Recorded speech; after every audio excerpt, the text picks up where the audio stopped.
Hello, नमस्ते, आदाब, सत श्री अकाल। आई एम दृष्टि गुप्ता। तो आज हम बात करेंगे कि अगर आप अपने साथ राइटर लेके जा रहे हैं या आप कोई पीएच कैंडिडेट है, तो फिर आपको ध्यान क्या-क्या स्ट्रिक्टनेस एग्ज़ाम सेंटर पे होने लगी है। और जैसे भी अभी कल भी एसबीआई क्लैरिकल का एग्ज़ाम है और भी बहुत सारे बच्चों के आगे एग्ज़ाम्स कंडक्ट होते रहते हैं, तो फिर आपको किस चीज़ का ध्यान रखना है। पहली चीज़ ये है कि आजकल कैमरे लगने लगे हैं स्क्रीन पे, जो भी आप जिस भी कंप्यूटर पे आपको जो भी आपको मिलेगा, वहाँ पे आप बैठे होंगे, राइटर के साथ भी बैठे होंगे या फिर आप कोई पीएच कैंडिडेट है, ऐसे भी बैठे हैं जनरली, तो भी आपको उसमें वहाँ पे वो स्क्रीन पे कैमरा लगाते हैं।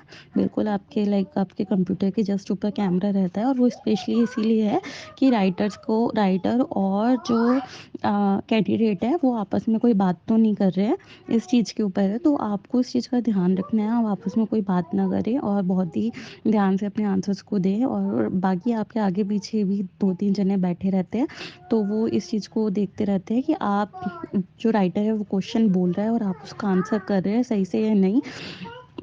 और मेरे केस में तो ऐसा हुआ था कि एक सर थे जो एसबीआई से ही थे और वो बीच में बैठे थे और उन्होंने जो भी क्वेश्चन राइटर ने मुझे बोला, उसके आंसर जो मैंने बोले वो ही वो वहाँ पे लिखेगा। उसके अलावा एक कैलकुलेशन लाइक 2 इंटू 2 4 भी उसको अपने आप नहीं करना है। जो भी मैं बताऊँगी वही राइटर को वहाँ पे लिखना है। उसके अलावा कोई भी चीटिंग या फिर कुछ भी गलत ऐसा नहीं हो सकता है। ना ही कोई पैर की एक्टिविटी, ना ही कुछ भी नहीं, वो आपके बिल्कुल बीच में बैठ जाएँगे आके और ऊपर आपके कैमरा होगा जिसमें आपकी आवाज़ भी रिकॉर्ड होती रहेगी कि आप लोग क्या बात कर रहे हैं। हम्म, तो इस टाइप से स्ट्रिक्टनेस रहने वाली है एग्ज़ाम में। तो आपको बहुत केयरफुल रहना है इस चीज़ के लिए, क्योंकि इस बार वो छोड़ नहीं रहे हैं बच्चों को। अगर कुछ भी लापरवाही की जाती है बच्चों से, तो फिर वो तुरंत एग्ज़ाम को कैंसल कर दे रहे हैं। तो प्लीज़ आपको इस चीज़ का ध्यान रखना है।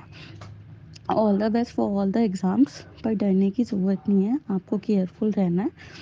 और कैमरा आपके सामने होगा, इस चीज़ का ध्यान रखना है। बाकी वो आपको गाइडलाइंस भी का एक फॉर्म भी देने लगे हैं जिसमें सारी गाइडलाइंस लिखी हैं कि इस टाइप को जो भी कैंडिडेट है उसको कितना बोलना है, कितना नहीं बोलना है, किस तरीके से आंसर उसको देने हैं।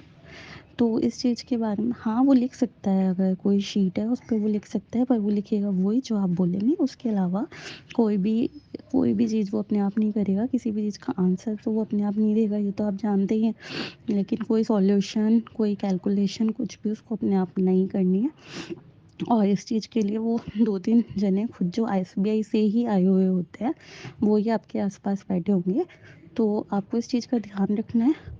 और इंग्लिश जनरल अवेयरनेस, इस पे ज़्यादा ध्यान दीजिए, क्योंकि रीजनिंग और क्वांट में टाइम बहुत कम होता है और थोड़ा प्रॉब्लम ज़्यादा होती है और स्ट्रिक्टनेस भी इतना ज़्यादा है कि उस टाइम पे काम करना माइंड थोड़ा-सा कम कर देता है। तो all the best for all the exams and bye-bye. दृष्टि पीएच चैनल को लाइक कर दीजिए, सब्सक्राइब कीजिए और शेयर कीजिए, क्योंकि ये चैनल पीएच कैंडिडेट्स के लिए है। तो प्लीज़ आप लोग इसको लाइक कीजिए, सब्सक्राइब कीजिए और जो भी आपकी प्रॉब्लम्स हैं, उसके बारे में आप मेरे से कमेंट्स में पूछ सकते हैं। मैं पक्का आपके क्वेश्चंस का रिप्लाई करूँगी।